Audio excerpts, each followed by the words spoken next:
तो लेकिन equipotential surface मैंने ड्रॉ करना आपको नहीं सिखाया था अगर इलेक्ट्रिक फील्ड गिवन है तो, है ना? राइट।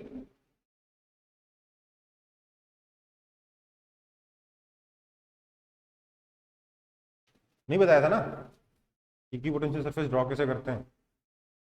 हम्म। ओके। सो हमारा पहला काम वही होगा, क्या? Drawing equipotential surface for given electric field. तो टेस्ट में क्या आ रहा है एक बार बता दीजिए, कौन सा टेस्ट में?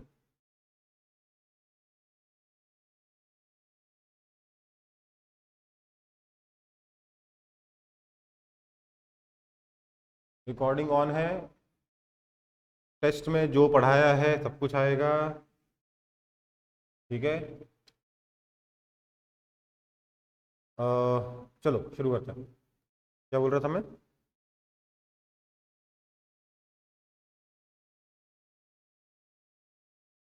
मैं कह रहा था, okay, drawing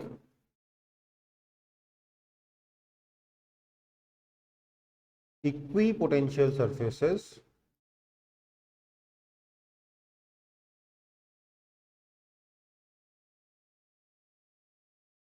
for given electric field. जरूरी नहीं हर बार इलेक्ट्रिक फील्ड ही गिवन हो, कभी चार्ज कन्फिग्रेशन भी दे दिया जा सकता है आपको, उससे इलेक्ट्रिक फील्ड बनाकर फिर इक्विपोटेंशियल सरफेस ड्रॉ करना है। समझ में आई बात? तो पहला एग्जांपल है आपका, electric field is equal to E naught I cap. बस यही इलेक्ट्रिक फील्ड है। तो इस इलेक्ट्रिक फील्ड के बारे में सबसे पहली चीज आप क्या नोट कर सकते हो बताइए? क्या खास है इस इलेक्ट्रिक फील्ड में?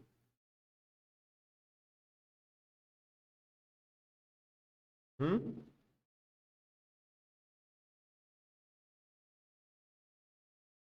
ये यूनिफॉर्म है ना?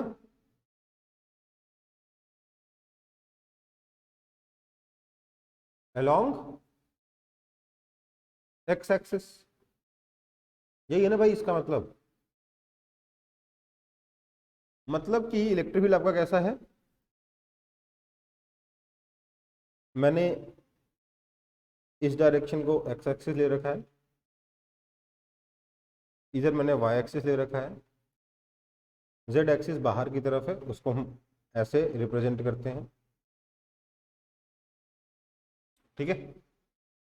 तो ऐसे में आपका इलेक्ट्रिक फील्ड कैसा है? तो सर इलेक्ट्रिक फील्ड मेरा कुछ इस तरीके का है, यूनिफॉर्म है, ऐसा। हर जगह इलेक्ट्रिक फील्ड सेम है, एक्स डायरेक्शन में है, ई नॉट आई कैप। ये रही electric field lines, right? Equally spaced parallel lines. यहां तक तो किसी को आपत्ति नहीं होनी चाहिए। तो ऐसे में इक्विपोटेंशियल सरफेसेस कैसे बनेंगे? तो देखो, ऐसे में मैं एक इक्विपोटेंशियल सरफेस वो बना ले रहा हूं। तो इक्विपोटेंशियल सरफेस जो मेरा है वो कैसा होगा? Normal to perpendicular to X axis होगा, है ना? दिस मींस इक्विपोटेंशियल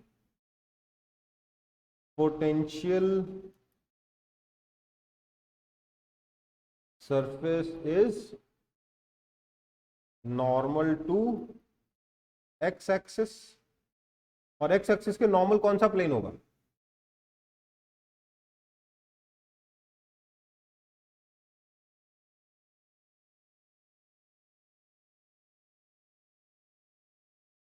किसी को समझ में नहीं आया हो तो अभी कभी बता दो।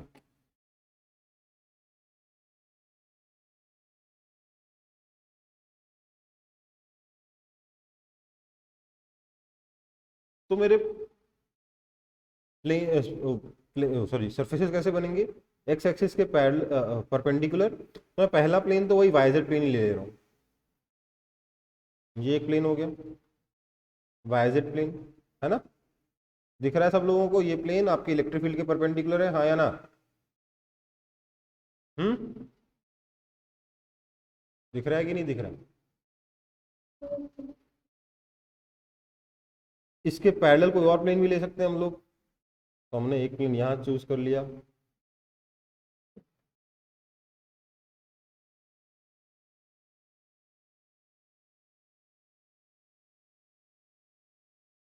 ठीक है, एक और प्लेन मैंने यहाँ चूज कर लिया।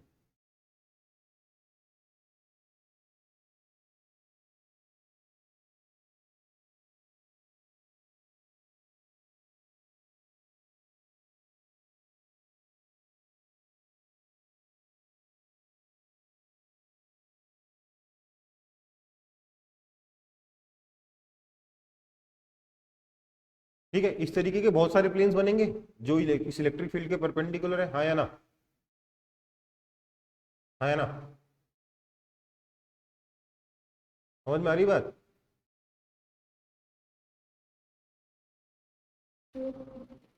तो अब जो भी इक्विपोटेंशियल सरफेस होगा उस पूरे के पूरे सरफेस पे कोई पोटेंशियल फिक्स्ड होगा।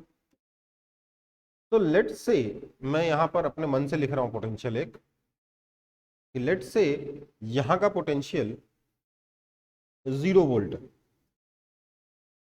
तो इलेक्ट्रिक फील्ड की डायरेक्शन में पोटेंशियल इंक्रीज होगा कि डिक्रीज होगा? हम्म, डिक्रीज होगा ना, because electric field is directed from higher potential to lower potential. इसलिए अगर मैंने यहाँ का पोटेंशियल 0 माना है तो यहाँ का पोटेंशियल ऑटोमेटिकली कितना हो जाएगा, उससे कम हो जाएगा। लेट्स से यहाँ का पोटेंशियल -10 वोल्ट। देखो, तो इलेक्ट्रिक इक्विपोटेंशियल सरफेस ड्रॉ करते हुए हम कोशिश क्या करते हैं कि हमारे जो दो सरफेसेस के बीच में जो पोटेंशियल डिफरेंस है वो एक कांस्टेंट है। मतलब यहाँ 0, यहाँ -10, तो यहाँ कितना होना चाहिए, -20 वोल्ट होना चाहिए। समझ में आई बात। अगला बनाओगे तो कहाँ बनाओगे, -30 वोल्ट, मतलब आप पोटेंशियल डिफरेंस को 10 वोल्ट कर दिए। ठीक है बेटा, अब जरूरी नहीं हर बार 10 लो, 2 भी ले सकते हो, 20 भी ले सकते हो, 100 भी ले सकते हो। ठीक है, पर कोशिश क्या करते हैं कि दो सरफेसेस के बीच में जो पोटेंशियल डिफरेंस लिया है वो यूनिफॉर्म है। समझ में आई बात। मतलब जो डिफरेंस है 10 वोल्ट का, तो यहाँ पे भी 10 वोल्ट का है। ठीक है, कोई दिक्कत, बोलो।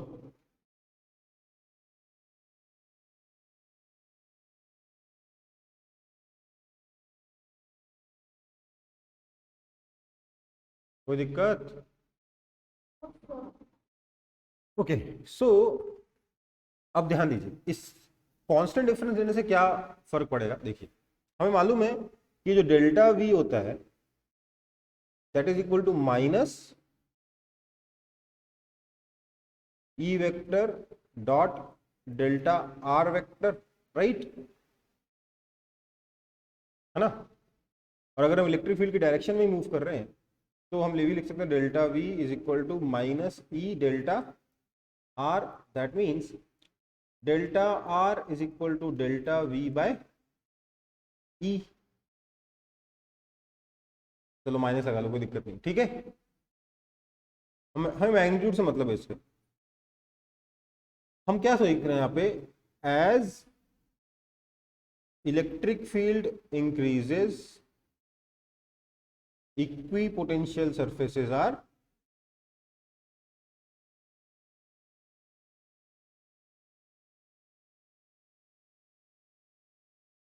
Closure together. समझ में आई बात।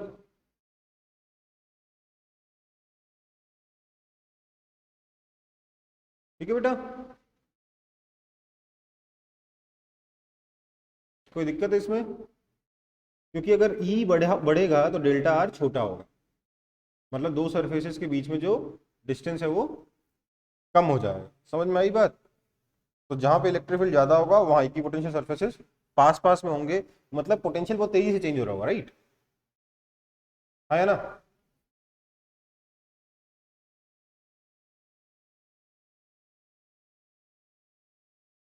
अगर हम ये वाला रूल फॉलो करके चलते हैं कि हम पोटेंशियल डिफरेंसेस को कांस्टेंट रखेंगे, ठीक है। समझ में आया कि नहीं आया।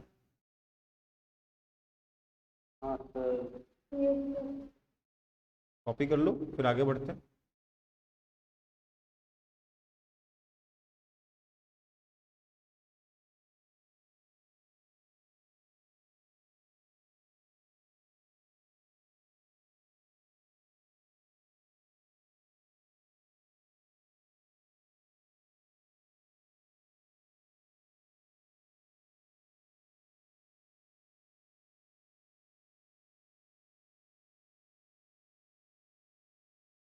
आगे बढ़े।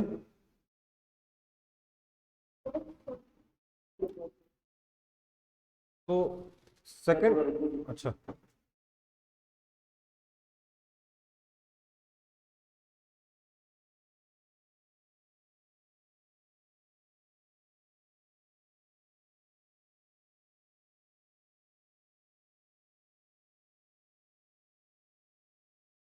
और आपने लास्ट लाइन क्या लिखा था?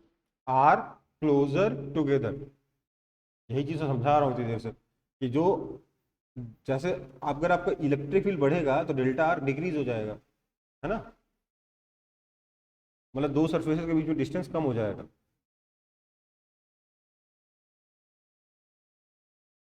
अब देखो हर बार आपको ये 3D स्ट्रक्चर बनाने की जरूरत नहीं है, ठीक है, समझ में आई बात।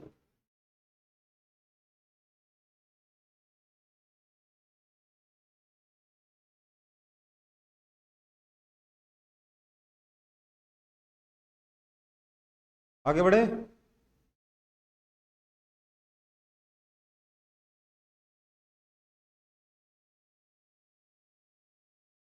इलेक्ट्रिक फील्ड आपका इस बार मैंने दे दिया ई नॉट एक्स आई कैप,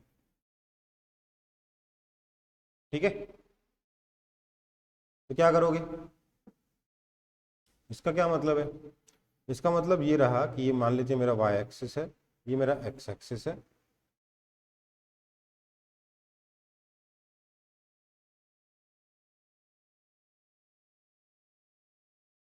तो इसमें हमारा जो इलेक्ट्रिक फील्ड है वो जैसे जैसे हम एक्स डायरेक्शन में, वैसे डायरेक्शन तो इसका क्या है, directed along X axis and increasing as we move along X axis, समझ में आ गई ना। तो देखो इसको आप नॉर्मल लाइन से रिप्रेजेंट करना ऐसे इलेक्ट्रिक फील्ड को बहुत मुश्किल है। अपने सहूलियत के लिए आप क्या कर सकते हो, आप बोल सकते हो कि इलेक्ट्रिक फील्ड लाइंस कुछ ऐसी हैं।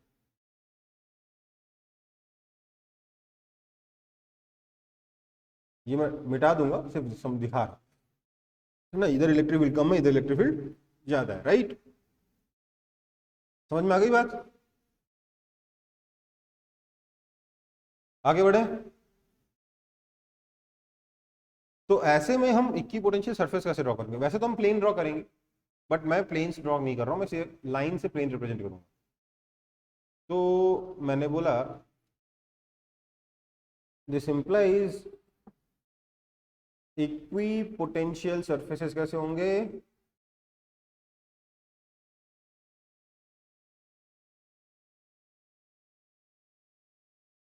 Parallel to Y Z plane, right, इसमें तो कोई दिक्कत नहीं होनी चाहिए किसी को, है ना। तो आपके इक्विपोटेंशियल सरफेसेस कुछ ऐसे होंगे, एक तो हो गया वाई जेड प्लेन के पैरेलल, ये रहा, ठीक है, कोई दिक्कत, दूसरा ये रहा। अब ध्यान दीजिएगा, क्योंकि जैसे जैसे मैं और आगे बढ़ूंगा वैसे वैसे इलेक्ट्रिक फील्ड इंक्रीज हो रहा है, इसलिए इन सरफेसेस के बीच में डिस्टेंस डिक्रीज होगा।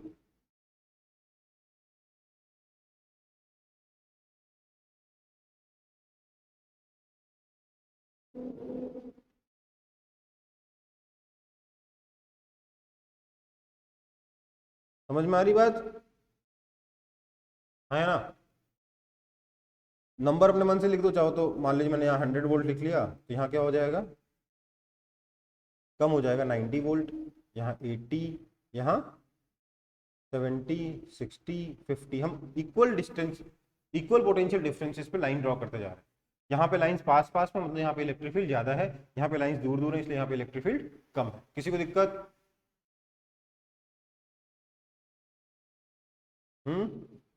मतलब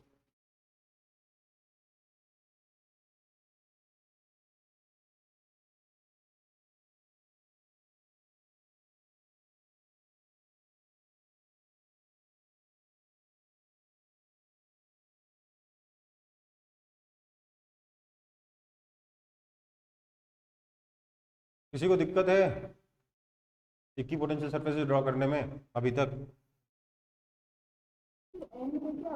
क्या बेटा, वहां पे लाइंस बहुत ज्यादा पास पास में आ जाएंगी। सोचो ना, यहाँ पे इलेक्ट्रिक फील्ड इतना बढ़ जाएगा कि लाइंस बहुत पास पास में आ जाएंगे। और क्या, सब ड्रॉ थोड़ा ना करते हैं।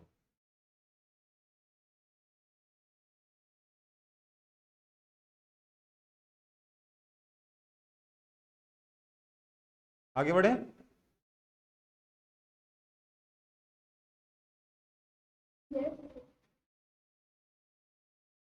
चलो, electric field is equal to E not Y I cap. इसमें क्या करेंगे, मैं आपको बता देता हूं। This is not possible. Why it is not possible? As do E x by do y is equal to E not and do E y by do x is equal to 0। क्यों? क्योंकि E Y तो है ही नहीं, right? These two are not equal. This means not conservative. ये possible ही नहीं। Okay बेटा,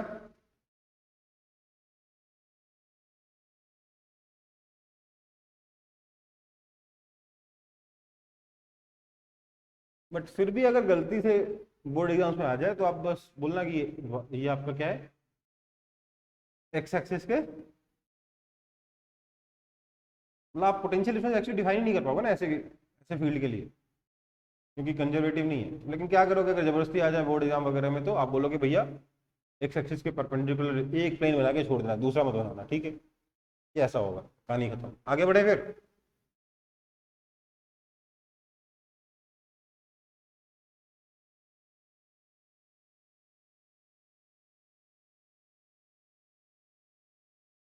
sir एक साइड के परपेंडिकुलर बना दो।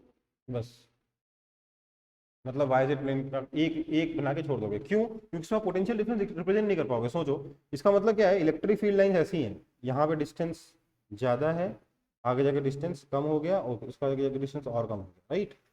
तो इधर इलेक्ट्रिक फील्ड ज़्यादा है, इधर इलेक्ट्रिक फील्ड कम है। अब इक्विपोटेंशियल सरफेस उसके परपेंडिकुलर आएगा, है ना? पर सोचिए, यहाँ इलेक्ट्रिक फील्ड कम है, इसलिए यहाँ पर दो इक्विपोटेंशियल सरफेस के बीच में डिस्टेंस ज़्यादा होगा, और यहाँ पे कम होना चाहिए क्योंकि इलेक्ट्रिक फील्ड ज़्यादा है। कैसे पॉसिबल है कि दो पैरेलल लाइंस के बीच में डिस्टेंस डिक्रीज होता रहे? हो सकता है क्या? नहीं ना, इसलिए इलेक्ट्रिक फील्ड ही पॉसिबल नहीं। ठीक है बेटा,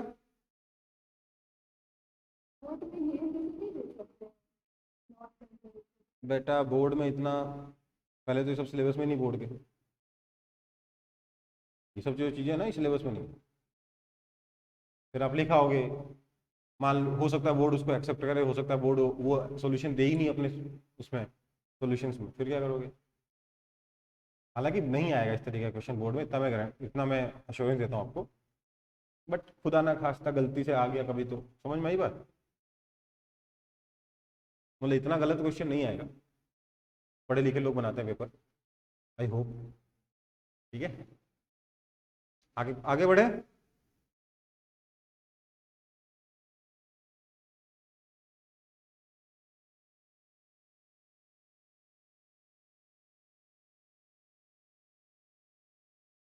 इलेक्ट्रिक फील्ड आपको दे रखा है,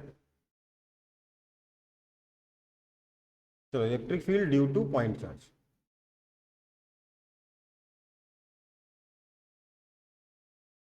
ठीक है, तो मेरे पास ये एक पॉइंट चार्ज है प्लस क्यू, इसकी इलेक्ट्रिक फील्ड लाइंस कैसी रहती हैं?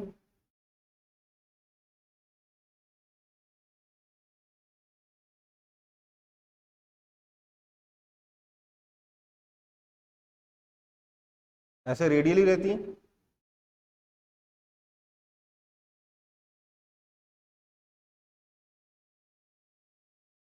तो आपका इक्विपोटेंशियल सरफेस कैसा आएगा?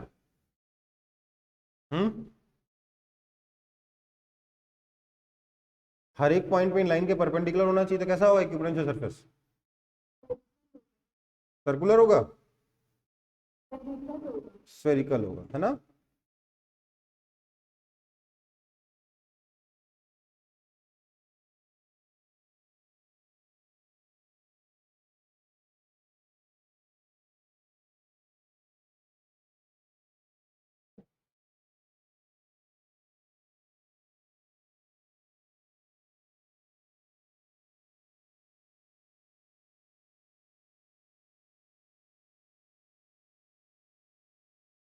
देखिए यहाँ पे दो सरफेसेस के बीच में डिस्टेंस कम रखा है क्योंकि इलेक्ट्रिक फील्ड ज्यादा है।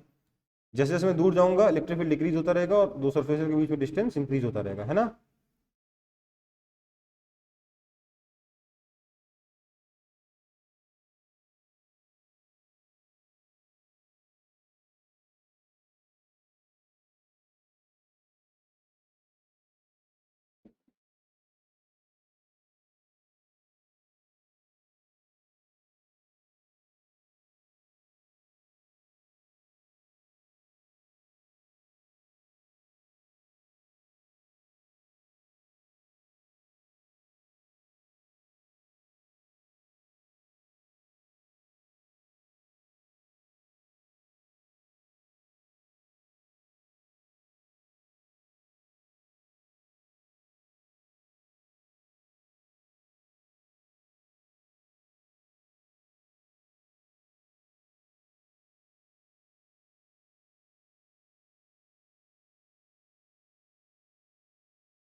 समझ में आई बात,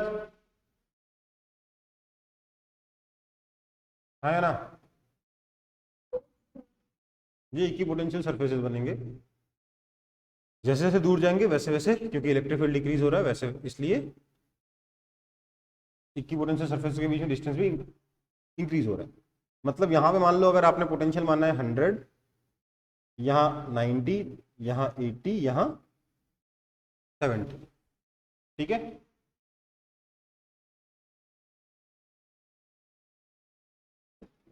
आगे बढ़ रहा हूँ।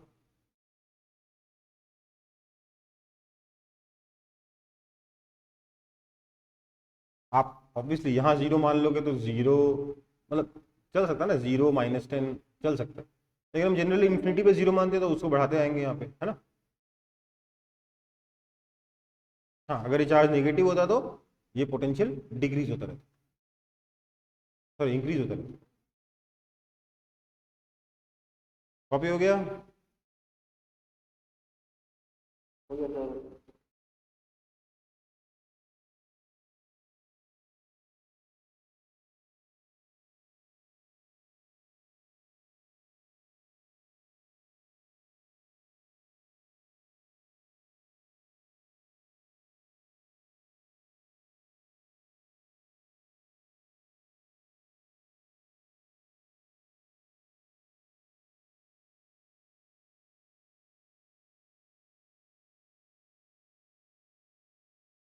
ये आपके कुछ इक्वी पोटेंशियल सर्फेसेस गिवन है।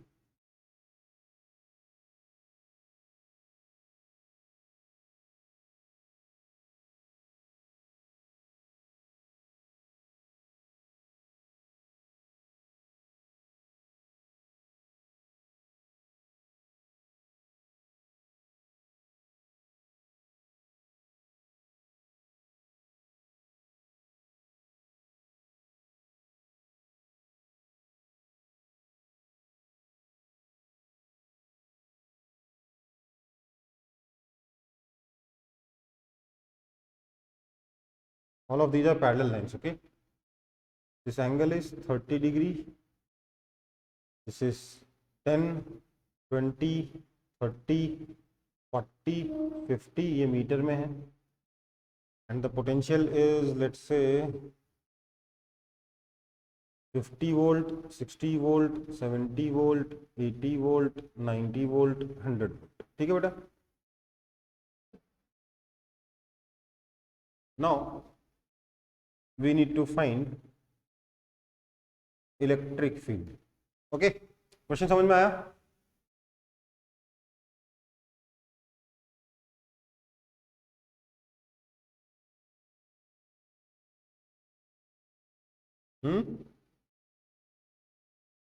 तो इसमें सबसे पहले बात नोट करने लायक क्या है,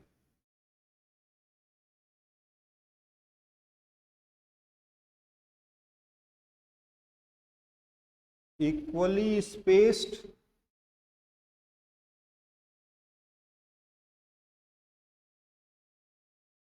पैरेलल इक्विपोटेंशियल सरफेस है ना।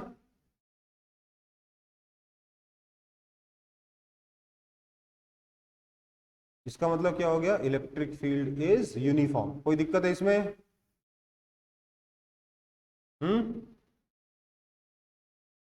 सरफेस के परपेंडिकुलर डायरेक्शन में इलेक्ट्रिक फील्ड होगा और सरफेस के बीच डिस्टेंस कांस्टेंट है, इसलिए इलेक्ट्रिक फील्ड का मैग्नीट्यूड सेम रहेगा। हाँ या ना? बोलो। बोलो।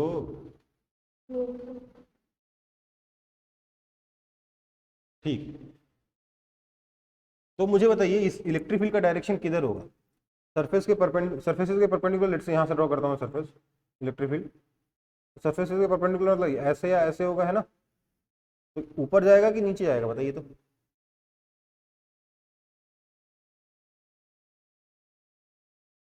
बोलिए। हम्म। हाँ ऊपर जाएगा, क्यों? Because electric field is directed from higher potential to lower potential. कोई दिक्कत है किसी को इसमें? है ना? ये एंगल 30 डिग्री, ये एंगल 30 डिग्री, ये 90 डिग्री, ये एंगल 60 डिग्री, राइट? है ना? कोई दिक्कत? इन दो इक्विपोटेंशियल सरफेसेस के बीच में डिस्टेंस कितना है? डी कितना? तो sir D cos 60 degree is equal to 10। समझ में आ रही बात? ये देखो ना, ये डिस्टेंस डी है, ये एंगल 60 डिग्री है, तो डी कॉस 60 डिग्री, सॉरी उल्टा बोल गया, क्या लिखना चाहिए? 10 cos 60 degree is equal to D. समझ में आई बात? ये हाइपोटेन्यूस है ना? है ना? तो दिस बोलो ना यार, कुछ बोलते नहीं हो। तो डी कितना हो गया? 5 meter. That means electric field का मैग्नीट्यूड कितना हो गया? 10 volt upon 5 meter, that is equal to 2 volt per meter, है ना? Yes, sir. और डायरेक्शन किधर है? 60 डिग्री ऐसे। This means electric field vector is equal to 2 cos 60 degree minus I cap plus 2 sin 60 degree J cap, that is equal to -1 I cap plus √3 J cap. समझ में आई बात?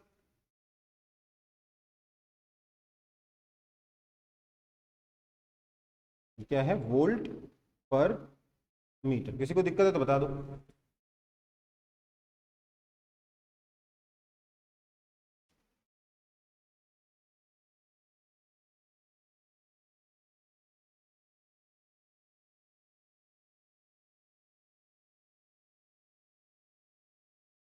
किसी को दिक्कत, आपत्ति, परेशानी, समस्या बता दो।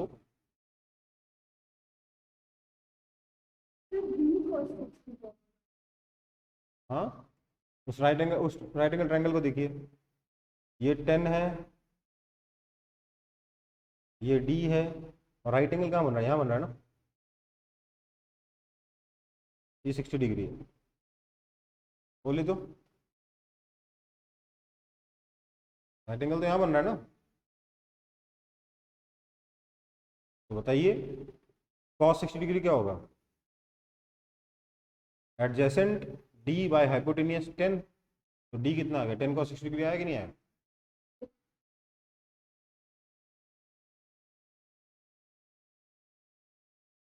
ये समझ में आ गया? हम्म।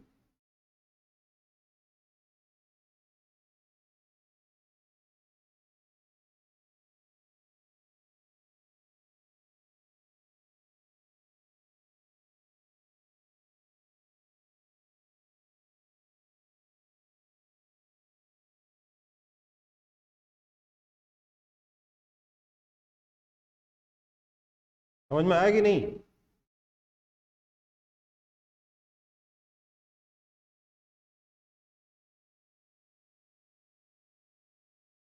चलो फिर इसका एक ऑल्टरनेट मेथड भी होगा। ऑल्टरनेट मेथड कैसा होगा?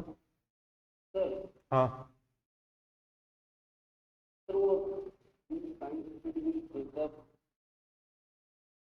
अरे यार देखो, आप समझो बात को कि इलेक्ट्रिक फील्ड आपका इधर आया है at an angle of 60 degree, उसका मैग्नीट्यूड 2, तो बताइए इसे कंपोनेंट करके लिखिए ना।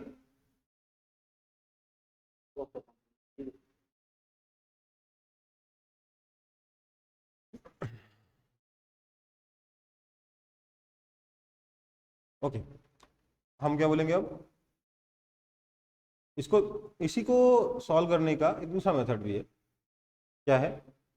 डायरेक्टली लिखो, electric field is equal to minus delta V by delta x I cap minus delta V by delta y J cap, है ना? पार्शियल डिफरेंशिएशन करेंगे, ठीक है बेटा?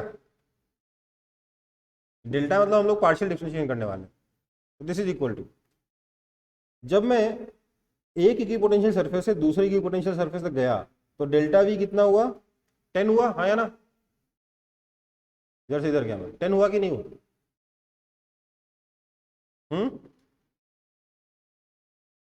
60 से 70 वोल्ट हुआ ना भाई?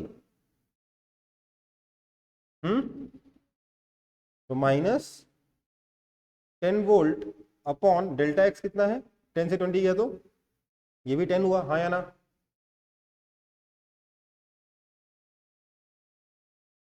राइट? बोलो। माइनस डेल्टा वी मतलब मैं यहां से यहां जाता हूं, जब मैं यहां से यहां गया तो डेल्टा वी कितना हुआ? 70 से 60 आया,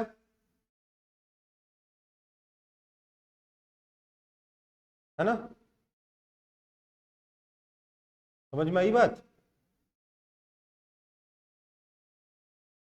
अपॉन डेल्टा वाई कितना है? यहां से यहां तक का डिस्टेंस कितना है? सर ये तो 10 है, ये 30 डिग्री है, upon 10 tan 30 degree, that is equal to minus I cap plus √3, अच्छा ये जे कैप हो गई, प्लस √3 जे कैप। समझ में आई बात? समझ में आया कि नहीं आया? कौन सा अच्छा है, येलो वाला या ब्लू वाला?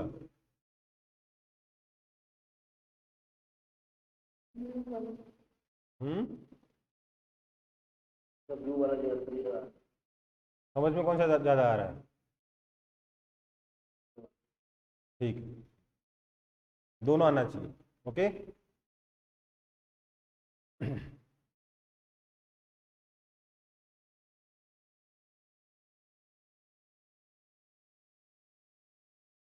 ये एच सी वर्मा का क्वेश्चन है, काफी फेमस है।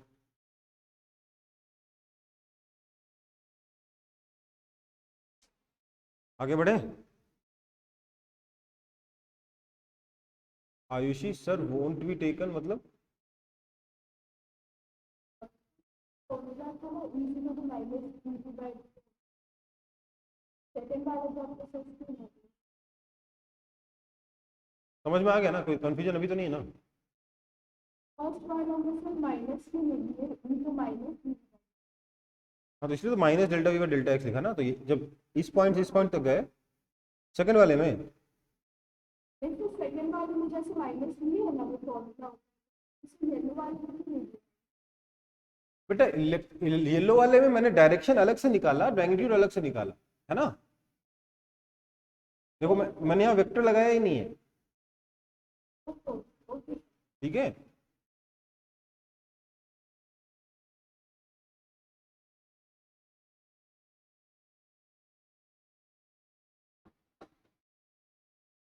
आगे बढ़ूं?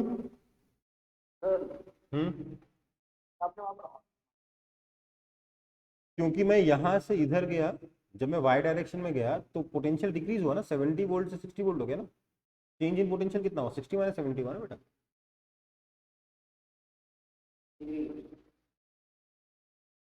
हो गया सर। हो गया, आगे बढ़े।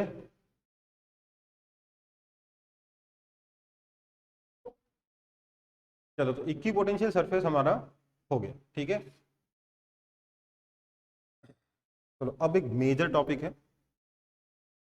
मैंने कुछ टॉपिक्स लिखवाए थे आप लोगों को लास्ट क्लास में।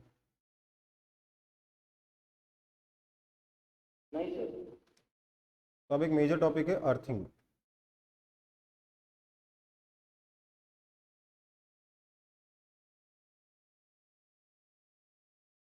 देखो, अर्थिंग का मतलब है connecting to earth. Now earth is a conducting sphere, ठीक है। तो चार्ज कहाँ रहेगा? अर्थ के सरफेस पे रहेगा। ओके बेटा, ओके। Yes sir. सो हम लोग अर्थ को, अर्थ से कनेक्ट करने का मतलब है बहुत बड़े स्फीयर से कनेक्ट कर दिया। अब बहुत बड़े स्फीयर का पोटेंशियल कितना होगा? K Q by radius of earth, है ना। As radius of earth is very large, बहुत बड़ा है ना, हम बोलेंगे therefore potential of earth is equal to 0 always. ठीक है बेटा, समझ में आ गई बात। हम ऐसा मानते हैं कि अर्थ का पोटेंशियल हमेशा 0 होता है। कोई आपत्ति किसी को?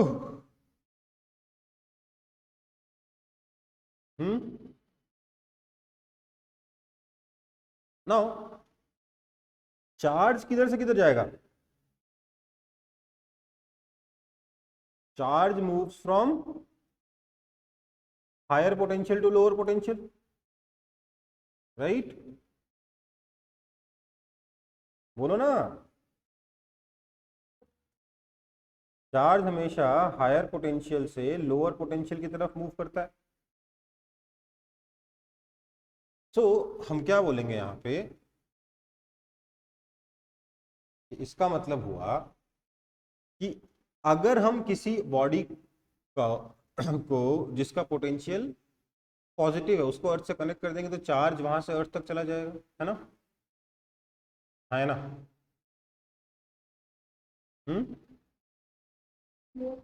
और अगर किसी बॉडी के पास चार्ज नेगेटिव है तो अर्थ से चार्ज बॉडी तक चला जाएगा, ठीक है। क्या ये चार्ज जब अर्थ पे गया या जब अर्थ से चार्ज निकला इससे अर्थ का पोटेंशियल चेंज हुआ? बोलिए।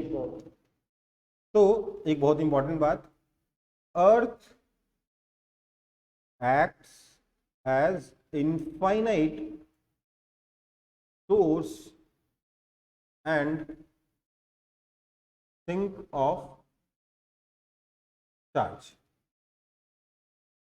और क्योंकि अर्थ को कनेक्ट करने से अर्थ का पोटेंशियल चेंज नहीं हुआ, किसी बॉडी को अर्थ से आपने कनेक्ट कर दिया तो अर्थ का पोटेंशियल चेंज नहीं हुआ, अल्टीमेटली इक्विलिब्रियम पे जब चार्ज फ्लो करना बंद कर देगा तो उस वक्त क्या होगा? At equilibrium position, equilibrium position नहीं बोलना चाहिए, एट इक्विलिब्रियम एनीथिंग कनेक्टेड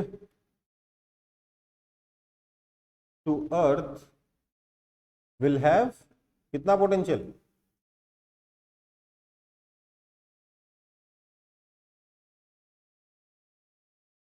समझ में आई बात? तो की कॉन्सेप्ट क्या है कि किसी चीज की अर्थिंग करोगे तो उसका पोटेंशियल 0 हो जाए। समझ में आया?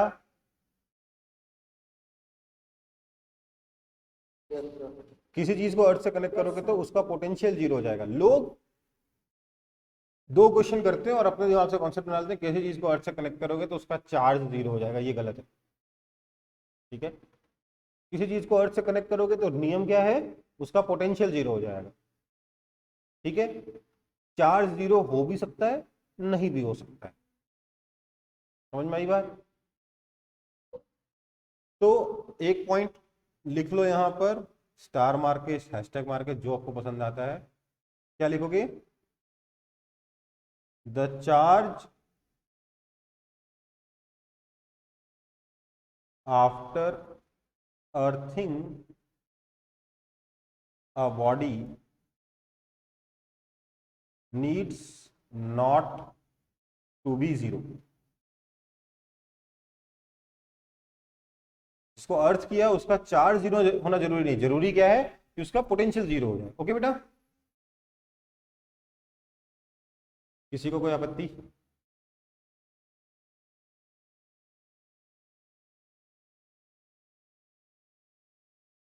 किसी को कोई आपत्ति? हाँ, सिंक का मतलब, सिंक में क्या करते हो, पानी डाल देते हो, टंकी से पानी निकालते हो, सिंक में डाल देते हो, है ना? समझ गए? आगे बढ़े sir. V of earth is zero, then if we consider larger sphere V, अरे यार जीरो ही रहेगा और क्या। आगे बढ़ते हैं।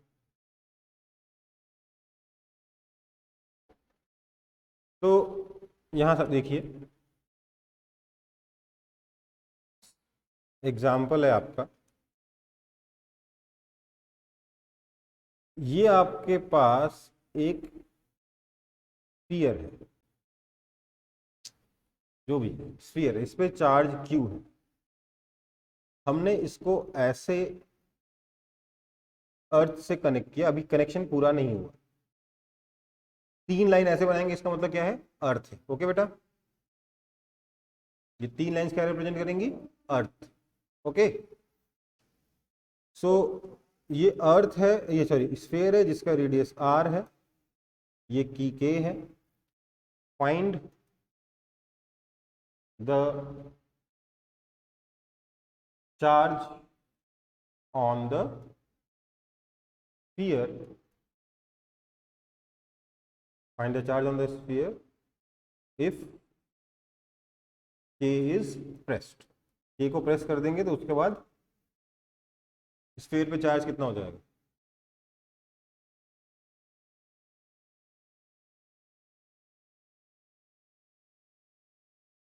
क्या करेंगे, जैसे ही हमने की को प्रेस किया, जैसे ही हमने की को प्रेस किया, इसका पोटेंशियल कितना हो गया, zero.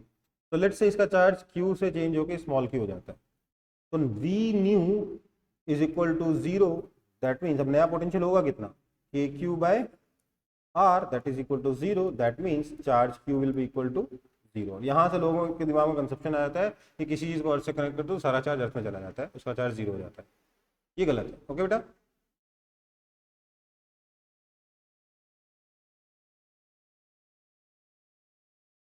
Yes sir, okay sir, आगे बढ़े। Yes sir.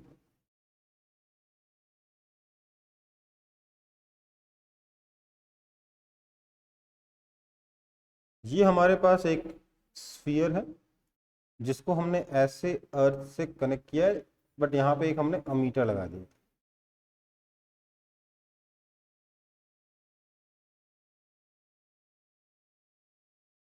ठीक है,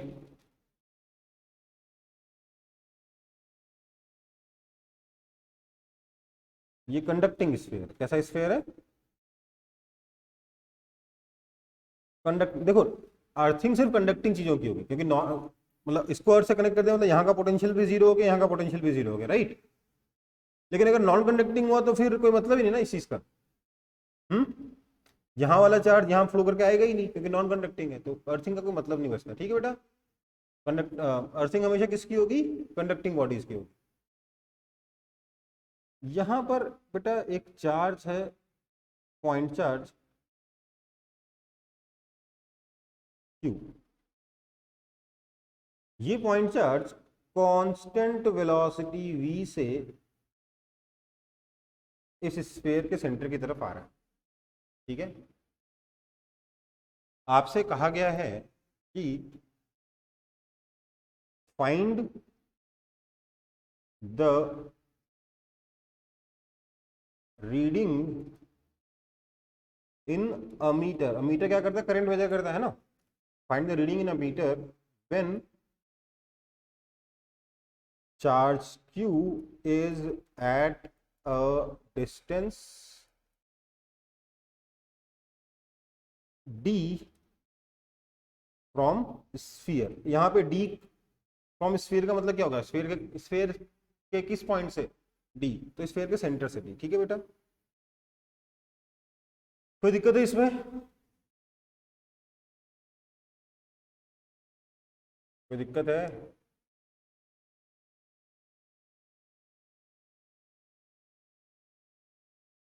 क्या करेंगे, हम मान लेंगे कि लेट से इस स्फीयर पे चार्ज जो है वो हो जाता है कैपिटल क्यू। जब ये डिस्टेंस मान लेते हैं x है उस वक्त, बाद में x की वैल्यू स्मॉल डी सब्स्टिट्यूट करके आंसर निकालें। ठीक है बेटा, जब डिस्टेंस x है तो मान लेते हैं चार्ज हो जाता है capital Q. Then potential of the surface कितना होगा बताइए तो।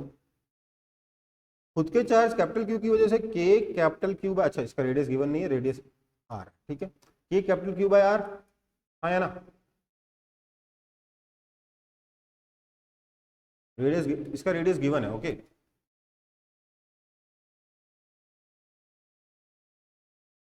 है ना, और इसकी वजह से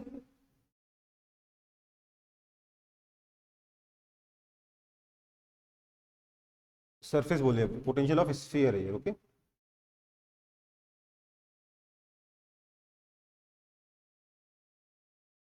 this is equal to 0, that means capital Q is equal to minus R by x into small q। इसमें किसी को दिक्कत है तो बता दो। अब जैसे जैसे ये x चेंज होगा वैसे वैसे कैपिटल Q चेंज होगा, है ना। अगर यहां से करंट ऐसे I आ रहा है तो करंट I कितना हो जाएगा, dq बाई dt, है ना। उसी रेट से तो यहाँ पे चार्जिंग हो रही है ना। चार्ज आ कहां से रहा है, कंडक्टर इस स्फीयर पे, तो अर्थ से आ रहा है। तो ध्यान दीजिएगा, अर्थ से चार्ज निकाल सकते हो, अर्थ में चार्ज डाल सकते हो, ओके। लेकिन उसको निकलने का रास्ता क्या, यही वायर तो है। तो dq बाई dt क्या हो जाएगा, that is equal to minus R Q, तो कांस्टेंट है, D dt of what, 1 by x, right, है ना। That is equal to minus R Q into 1 by x का डिफरेंशिएशन कितना होगा, minus 1 by x square D x by D T, right.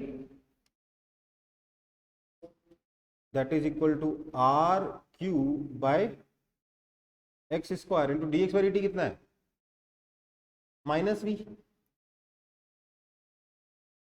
This means आपका current कितना हो गया, minus R Q V by x square. कोई आपत्ति, ये माइनस साइन क्या रिप्रेजेंट कर रहा है कि करंट अर्थ से स्फीयर में नहीं जा रहा बल्कि स्फीयर से अर्थ में जा रहा है, चार्ज स्फीयर से अर्थ में जाएगा, ओके बेटा। कोई दिक्कत है तो बता दो।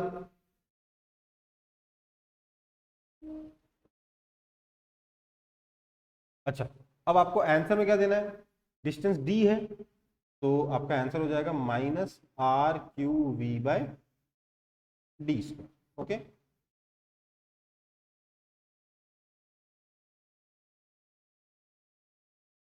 Yes sir.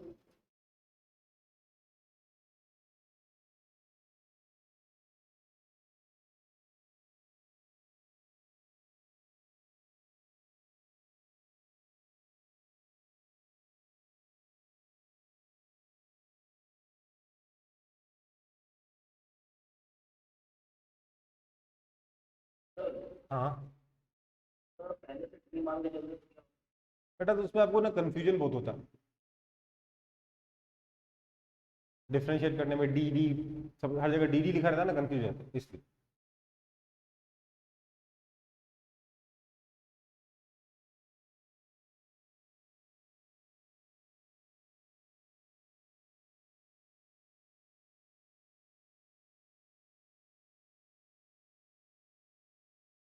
अब गलती से डी कैंसिल कर देते क्या करता मैं अगर आप गलती से डी कैंसिल कर देते तो क्या करता मैं,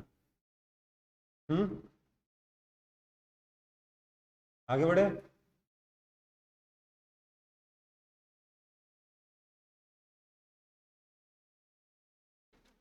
तो ये समझ में आया, ध्यान दीजिएगा। अभी अर्थिंग करी हुई है पर इस पे चार्ज जीरो है क्या? नहीं, चार्ज टाइम के साथ वेरी कर रहा है ना।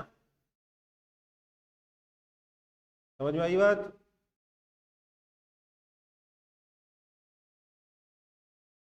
आगे बढ़ता हूं। डीएल बाई डी और माइनस ये x है, ये v है, खुद बता दो।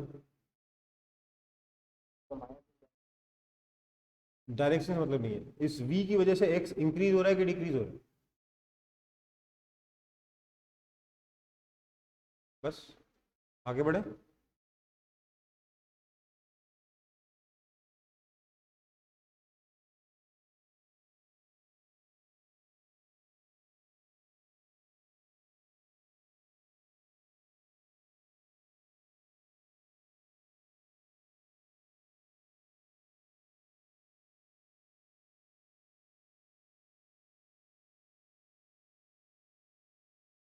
ये आपके पास दो concentric spheres, radius small R and radius capital R. ठीक है, इस पर चार्ज है स्मॉल q, इस पर चार्ज है कैपिटल Q। हमने इसको ऐसे की लगा के अर्थ से जोड़ दिया। ठीक है, you need to find what?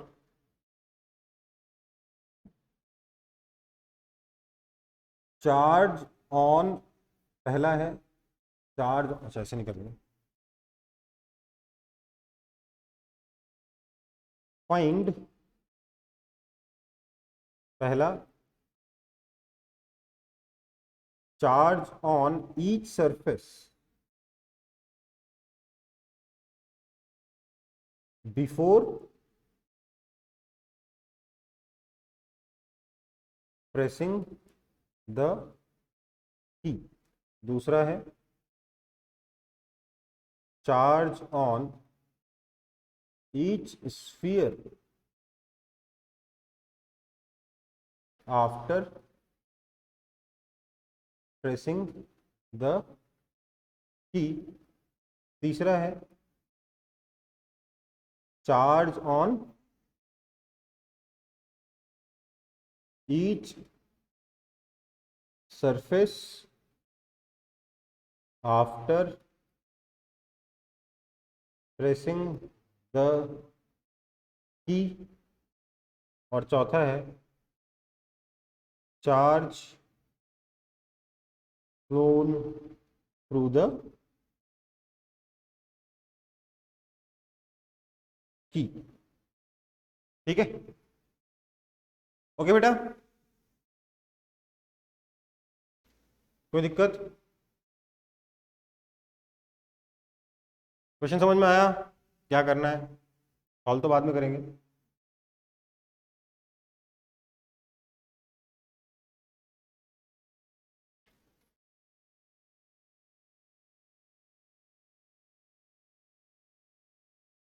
पहला, पहले का आंसर तो यही हो जाएगा। इस पर कितना, अंदर तो जीरो रहेगा क्योंकि इसका फ्लक्स जाके टर्मिनेट का होगा, हाँ या ना? राइट, कुछ तो बोल दो। यहां पर कितना होगा? क्यू। ये क्यू क्यों, कहां से आया? Charge conservation. सीधी बात है, टोटल चार्ज इस पर क्यू था तो अभी भी क्यू ही रहेगा। अब इसका फ्लक्स जाके कहाँ टर्मिनेट होगा बेटा? यहां जाके टर्मिनेट होगा इसके इंदर सरफेस पे। यहाँ कितना आएगा? Minus Q. तो बाहर वाले सरफेस के लिए कितना चार्ज बचा? Capital Q plus small Q. बचा कि नहीं बचा? फर्स्ट पार्ट हो गया।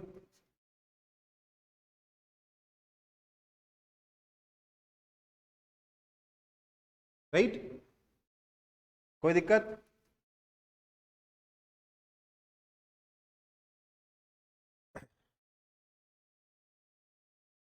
दूसरा बोल दीजिए तो। देखो, इसमें पोटेंशियल का अर्थिंग का कोई लेना देना है नहीं, क्योंकि अभी तक तो की हमने प्रेस किया ही नहीं।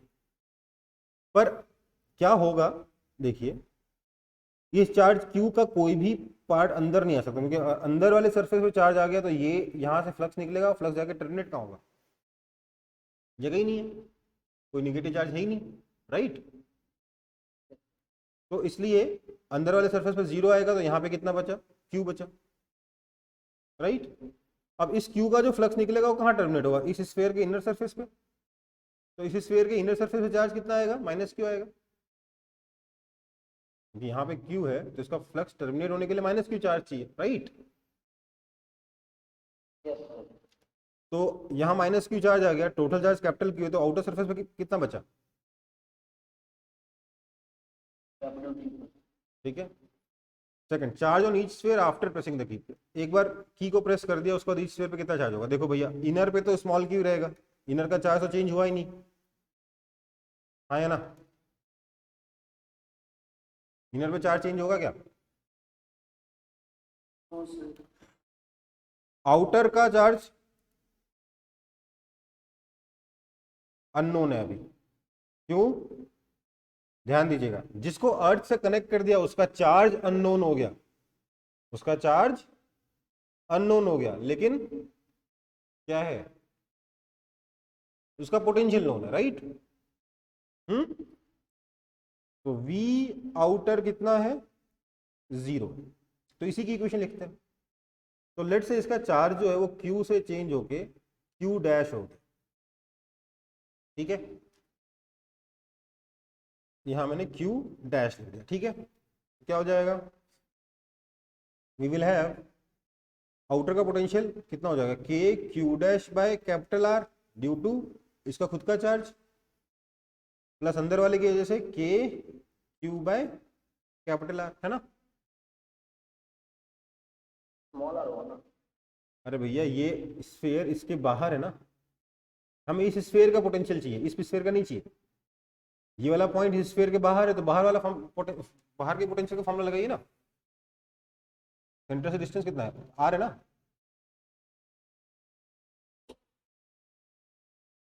दिस मीन्स आपका Q डैश कितना हो गया, माइनस स्मॉल Q हो गया, राइट। कोई दिक्कत, कोई दिक्कत है तो बता दो,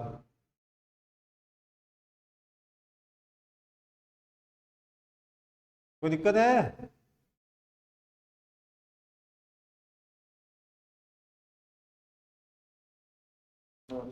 अब ये चार्ज डिस्ट्रीब्यूट कैसे होगा, तो देखो भैया, सर इनर सरफेस पे तो 0 ही रहना है, इसका चार्ज Q, तो यहाँ पे चार्ज Q ही रहना है। आउटर स्फीयर पे के इनर सरफेस पे क्या होगा, -Q होगा, क्योंकि इसका फ्लक्स यहाँ जाके टर्मिनेट होगा। और आउटर स्फीयर के ऊपर टोटल चार्ज कितना बचा, -Q बचा था, जो पूरा अंदर आ गया, तो बाहर के लिए कितना बचा, 0, है ना, है ना,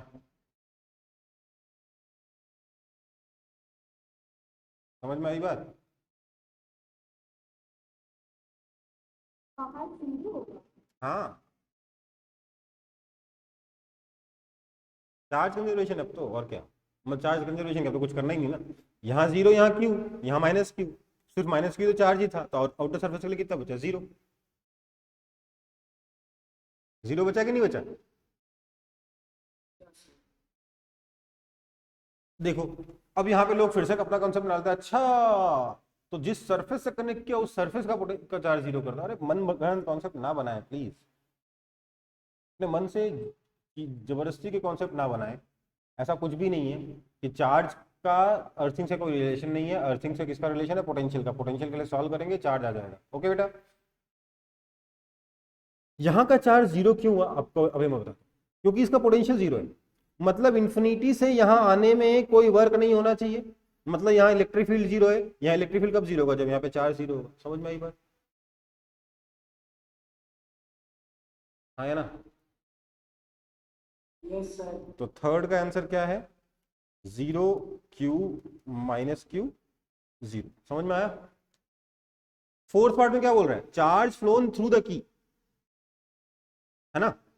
तो देखिए की प्रेस करने के पहले इस स्फीयर पर टोटल चार्ज था कैपिटल क्यू, अब टोटल चार्ज है माइनस क्यू, मतलब यहां से कितना चार्ज निकल गया, है ना। कैपिटल क्यू तो निकला ही, जीरो हो गया, उसके अलावा क्यू और निकल गया, तब जाके ना नेगेटिव चार्ज बना। Yes sir. तो समझ में आ गया सबको। Yes sir.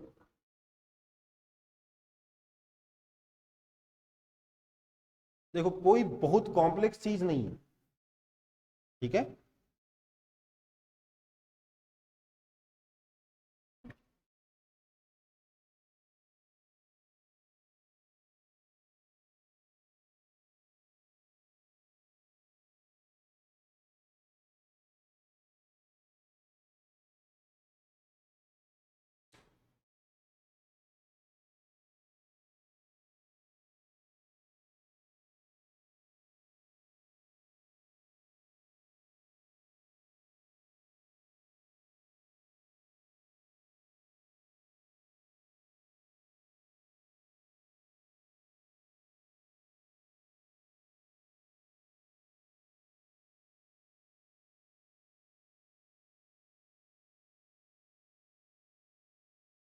आगे बढ़ू।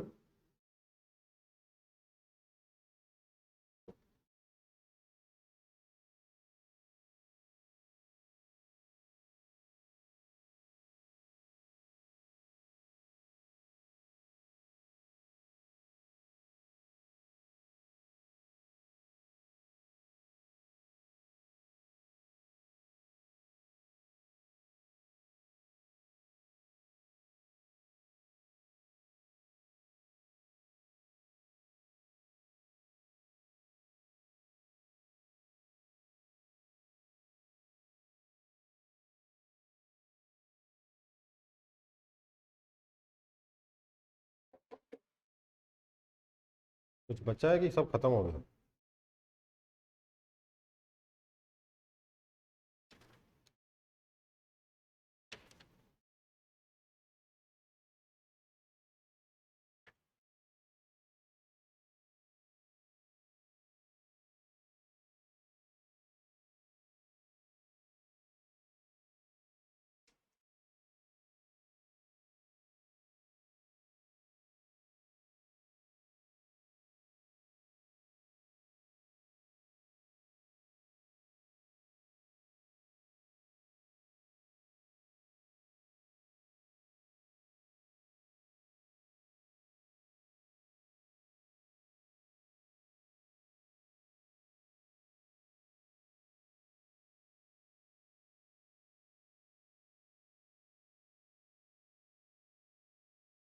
कॉपी हो गया।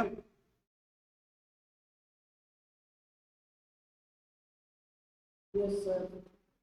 चलो अगला एग्जांपल।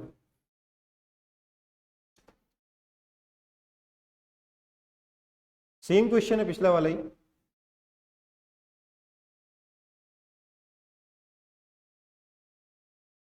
अंदर वाले का रेडियस स्मॉल आर, बाहर वाले का रेडियस कैपिटल आर। अंदर वाले पे चार्ज स्मॉल क्यू, बाहर वाले पे चार्ज कैपिटल क्यू।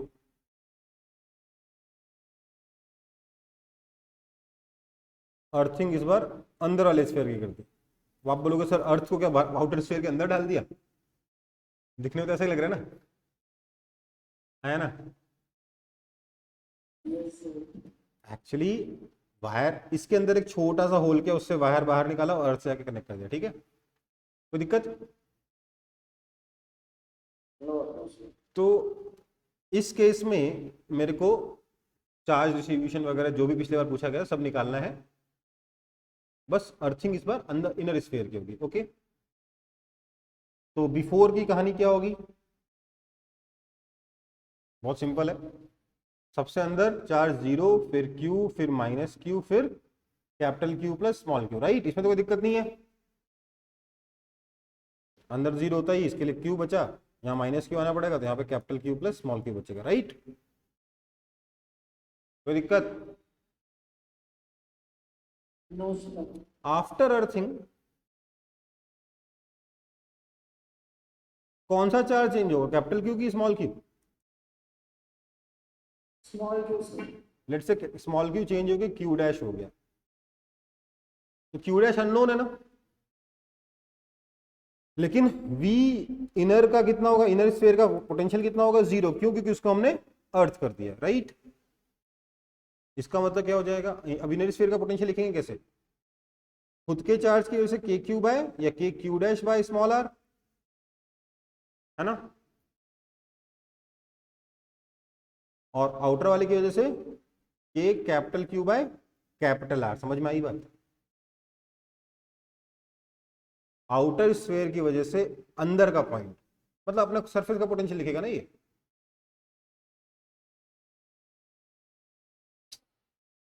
क्या हुआ, हाँ सर समझ गए। समझ गए? Now this has to be equal to what, 0, right. So this means Q dash is equal to minus capital Q into capital R by small r। कोई दिक्कत? सॉरी नहीं, उल्टा बोल गया ना, sir into small into small r by capital R।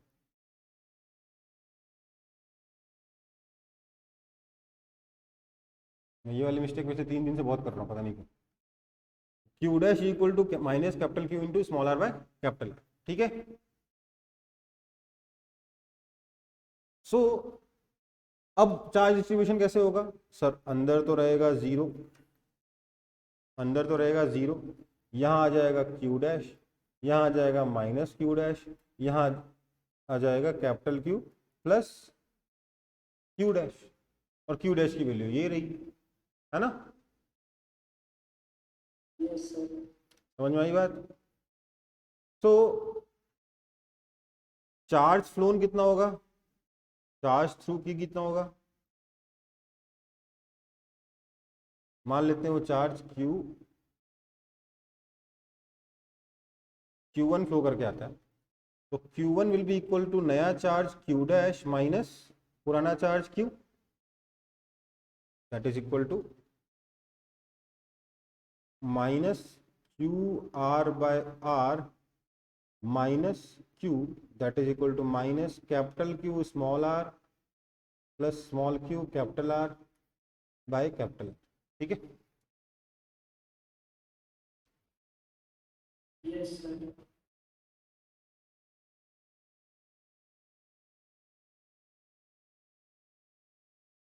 तो concept को समझ गए ना क्या करना है।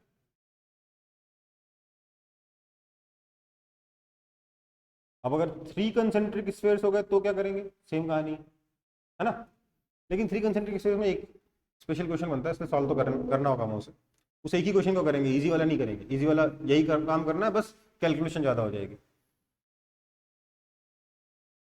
या करें एक,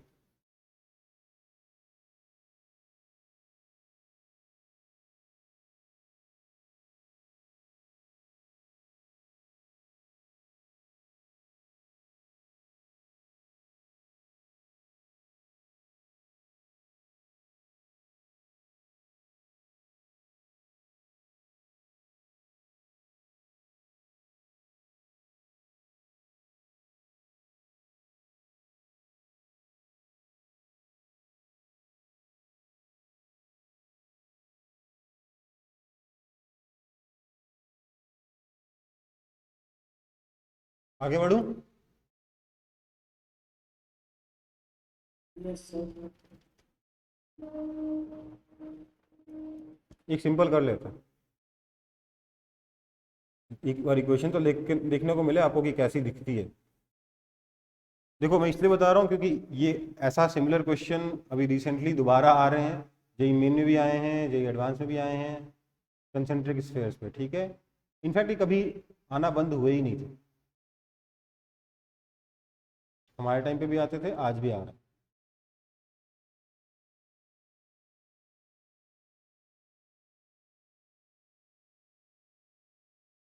Q1 R1, Q2 R2, Q3 R3, ठीक है। और हमने बीच वाले को कर दिया अर्थ, अर्थिंग के बाद की सिचुएशन बता।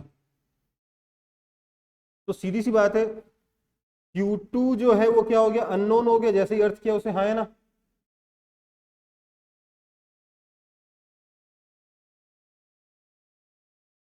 क्यों, उसका चार्ज अर्थ से कितना भी ले सकता है, अर्थ को कितना भी दे सकता है, हाँ या ना। ये अर्थिंग आगे, हाँ, ये अर्थिंग के आगे। अर्थिंग के बाद कर। देखो पहले वाला तो अपन कर चुके हैं ना यार, पहले ही कर चुके हैं ना वो तो। 3 कंसेंट्रिक स्टेट्स में चार्ज डिस्ट्रीब्यूशन कैसे होगा तो कर ही चुके हैं। क्या होगा देख लो, बहुत ज्यादा मन है तो 0 Q1 minus Q1 Q1 plus Q2 minus Q1 plus Q2 और यहाँ पे Q1 plus Q2 plus Q3, यही था ना भाई, ये तो हो गया बिफोर अर्थिंग, ये तो हमको आता है ना। लेकिन आफ्टर अर्थिंग क्या हो रहा है, हमारा Q2 हो गया है अननोन, Q2 निकल जाएगा, बाकी कहानी यही रहेगी, है ना। कैसे निकालेंगे Q2, तो देखो भैया, एक्चुअली V2 0 है, दैट मीन्स के Q1 बाय R2 प्लस के Q2 बाय R2 प्लस के Q3 bye R3 equals to 0। ये समझ में आया। इसके लिए आउटर पॉइंट इसलिए R2, इसके लिए सरफेस इसलिए R2, इसके लिए इनर पॉइंट इसलिए R3। समझ में आई बात, है ना। हमें पोटेंशियल कहाँ निकालना है, हमें यहाँ पे पोटेंशियल निकालना है। ये पोटेंशियल इनर स्फीयर के लिए आउटर पॉइंट है, सॉरी ये वाला पॉइंट इनर स्फीयर के लिए आउटर पॉइंट है, हाँ या ना। तो आउटर पॉइंट के लिए फॉर्मूला क्या लगेगा, के Q by distance that is R2। कोई दिक्कत, बीच वाले स्फीयर के लिए ये अपने सरफेस का ही पॉइंट है, तो सरफेस का फॉर्मूला लगाओ क्या, के क्यू बाय खुद का रेडियस दैट इज R2, के Q2 बाय R2। कोई दिक्कत, और आउटर स्फीयर के लिए ये पॉइंट कौन सा है, इनर पॉइंट है ना। तो इनर पॉइंट का फॉर्मूला क्या होता है, के क्यू बाय खुद का रेडियस दैट इज के Q3 बाय R3, और इनका सम कितना है 0। This means Q2 is equal to minus Q1 minus Q3 R2 by R3। बाकी तो कहानी अपने को पता ही है ना। बाकी तो क्या होगा, यहाँ 0, यहाँ Q1, यहाँ माइनस Q1, यहाँ Q1 प्लस Q2, यहाँ माइनस Q1 प्लस Q2, यहाँ Q1 plus Q2 plus Q3, बस Q2 की वैल्यू ये रही। ओके,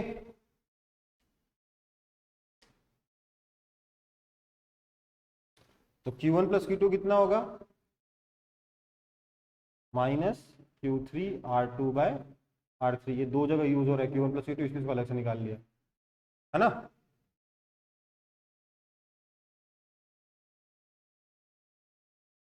समझ में आया कि नहीं आया,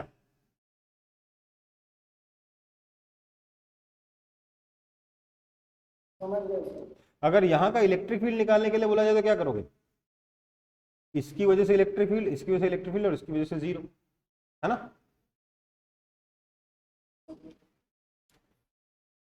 देखो कुछ कॉम्प्लेक्स नहीं है, मैं ज्यादा कॉम्प्लेक्स दिखाना नहीं चाहता आपको, मतलब इसी चीज को मैं जबरदस्ती कॉम्प्लेक्स बना कर नहीं दिखाना चाहता, जो बुक्स में कर देते हैं लोग, लंबी लंबी इक्वेशन लिख देंगे, ये कर देंगे। सिंपल रखो चीजों को, है ना। आगे बढ़े, कॉन्सेप्ट क्लियर है ना, अर्थिंग से क्या कर, अर्थिंग को कैसे हैंडल करना है। Okay sir.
कॉपी हुआ?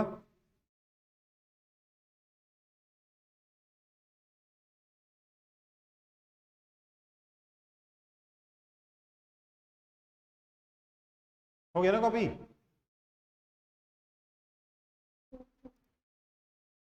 Okay.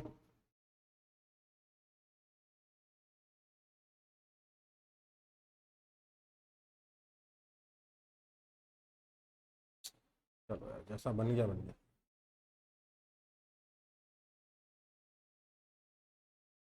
R1, R2, R3, Q1, Q2, Q3।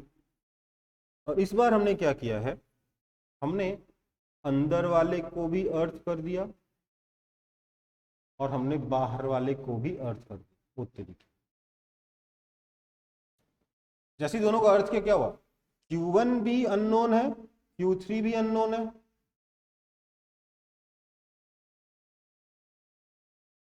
But पता क्या चला, V1 0 है और V2 भी 0, राइट?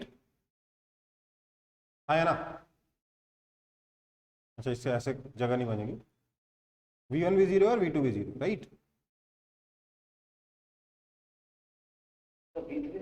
सॉरी, V3 0, गलत लिखा है। V1 0 का मतलब क्या हुआ, इक्वेशन बताइए तो फटाफट। Q1 के लिए बताइए, K Q1 बाय क्या?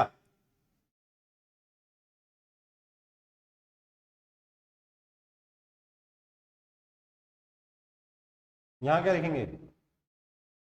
कोशिश ही नहीं करोगे तो क्या बताऊंगा, बोलो।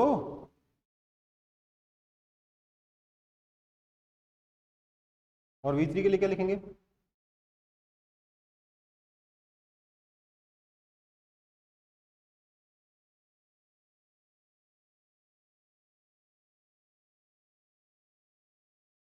ठीक है,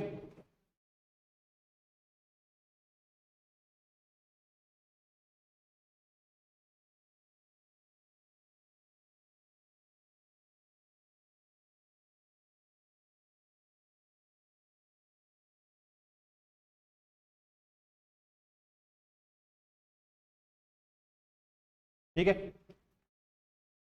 Q2 नोन है, Q1 और Q3 के लिए सॉल्व करेंगे, ठीक है।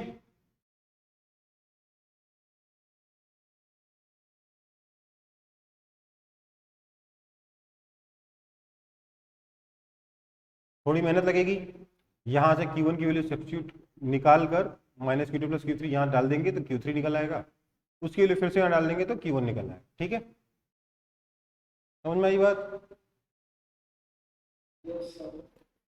उसके बाद क्या करेंगे, उसके बाद तो सब कुछ आता है अपन को, है ना। तो क्या होगा, 0 Q1 minus Q1, Q1 plus Q2 minus Q1 minus Q2। और इस केस में क्या हो जाएगा, Q1 plus Q2 plus Q3 जो कि 0 ही रहने वाला है ना, है ना। तो समझ में आया इक्वेशन कैसे बनेगी, कैसे सॉल्व करेंगे? कोई नया, कुछ नया तो नहीं है इसमें? यही है बस, और क्या। तीनों का अर्थ कर देंगे तो तीनों के 4 0 हो जाएंगे, ओके। एक और चीज बनता है कि हमने अर्थ ना इसको किया ना इसको किया ना इसको किया, हमने क्या किया, इसको यहां से ऐसे ले जाके सीधे आउटर वाले से कनेक्ट कर दिया, इसको और इसको कनेक्ट कर दिया, एक ये भी बनता है। तो उसमें V1 is equal to V3 बनता है, दोनों 0 नहीं बनता। हाँ, इनका जो ना, तो ध्यान दीजिएगा, अगर इसको इसको कनेक्ट कर दूंगा तो क्या होगा, इसका पोटेंशियल और इसका पोटेंशियल हो जाएगा इक्वल। कोई दिक्कत इसमें?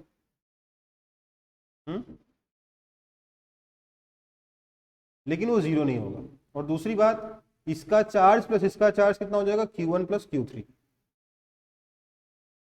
है ना। Initial charge Q1 plus Q3, right. Actually यहाँ पे मुझे कंफ्यूजन से बचने के लिए मुझे आदत डालनी चाहिए Q1 डैश Q3 डैश, यहाँ Q1 डैश Q3 डैश, यहाँ Q1 dash Q3 dash, Q1 dash Q3 dash, क्योंकि Q1 Q3 तो पहले से क्वेश्चन में दे रखा है, राइट,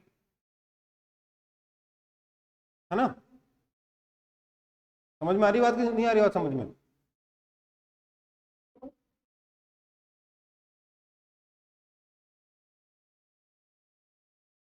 तो जो भी है बेसिकली पोटेंशियल की इक्वेशन लिखनी है, चार्ज कंजर्वेशन की इक्वेशन लिखनी है, देखना है कहाँ पे पोटेंशियल की इक्वेशन लिखी जा सकती है, कहाँ पे चार्ज कंजर्वेशन ट्रू वैलिड है।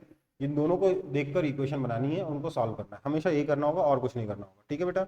और इस पे बेस्ड क्वेश्चंस आजकल मतलब वापस से काफी, वैसे तो लगातार बोला थोड़ी देर पहले भी, लगातार ही आ रहे थे, हर 2 साल 3 साल पूछ ही लेता था, अभी भी पूछ रहा है। ठीक है, तो आगे बढ़े। Okay sir. तो हाँ इंडक्शन होगा वो इनर स्फीयर का जो चार्ज होगा उसकी वजह से आउटर स्फीयर से इनर स्फीयर नहीं होता। बिल्कुल, देखो आउटर स्फीयर की वजह से अंदर इलेक्ट्रिक फील्ड कितना होगा, तो इंडक्शन कैसे होगा, तो फोर्स ही नहीं लगा रहा ना इलेक्ट्रॉन्स पे। हम्म,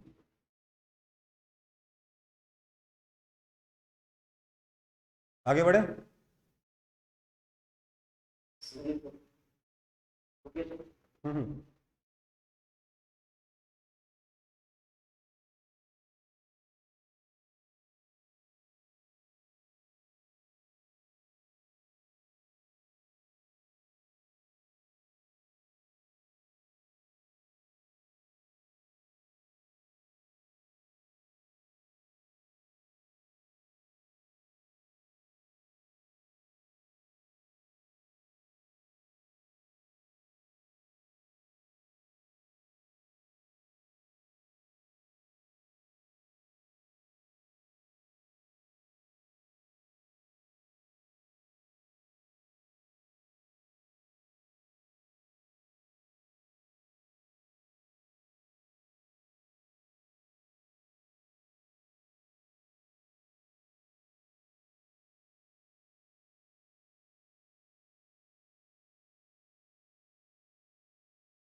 ओके सर। हो गया चलो।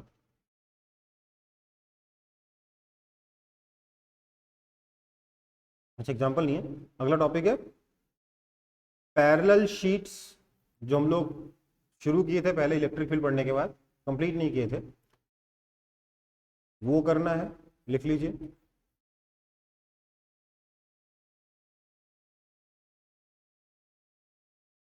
और अगला है sharing of charge. Although already आपको कॉन्सेप्ट क्लियर है, चार्ज शेयरिंग कैसे होती है, बस दोनों का पोटेंशियल इक्वल कर दो, है ना, और चार्ज कंजर्व कर दो। ये 2 टॉपिक बाकी हैं, उसके अलावा आपका ये चैप्टर कंप्लीट है। ठीक है बेटा, इलेक्ट्रोस्टैटिक्स कंप्लीट हो जाएगा, फिर हम लोग शुरू करेंगे कैपेसिटेंस। नाउ कैप देखो आपके चैप्टर 2 में इलेक्ट्रिक पोटेंशियल एंड कैपेसिटेंस है इन एनसीईआरटी। ठीक है, हम लोग, मैं पोटेंशियल पे खत्म करता हूँ पहला चैप्टर, उसके बाद कैपेसिटेंस को अलग से ट्रीट करता हूँ। ठीक है। अच्छा स्कूल में कैपेसिटेंस आ रहा है क्या किसी के एग्जाम में, जल्दी होने वाला हो जो एग्जाम? सर हो गया। आपका तो हो गया, और किसी का? उसमें करंट इलेक्ट्रिसिटी भी आ रहा है? यस सर हो गया। ठीक है, मतलब कोई ऐसा तो नहीं जिसका करंट इलेक्ट्रिसिटी नहीं आ रहा है और कैपेसिटेंस आ रहा है?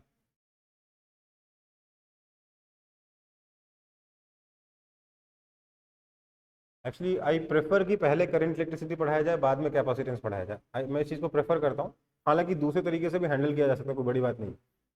हम लोग पहले करेंगे। तो मैं अभी पहले करंट इलेक्ट्रिसिटी पढ़ा दूँ, इस केस में हो सकता है कैपेसिटेंस पे थोड़ा रिस्क हो जाए स्कूल के सिलेबस में, क्योंकि करंट इलेक्ट्रिसिटी तो फिर भी आप लोग थोड़ा बहुत हैंडल कर लेते हो, हल्का फुल्का पढ़ा हुआ है ना टेंथ क्लास में। कैपेसिटेंस बिना पढ़े आप अपने एग्जाम में हैंडल कर नहीं पाओगे, इसलिए पूछ रहा हूँ।